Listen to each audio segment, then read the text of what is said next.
अब मैं इसका दम खोल रही हूँ। और जब आप दम खोलें और आपको नज़र आए स्टीम निकलते हुए तो इसका मतलब आपका दम हो चुका है।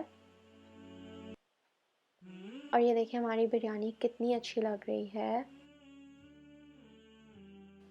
आप इसको ज़रूर ट्राई करें और मुझे बताएं कि आपको कैसी लगी। Until next video, Allah Hafiz.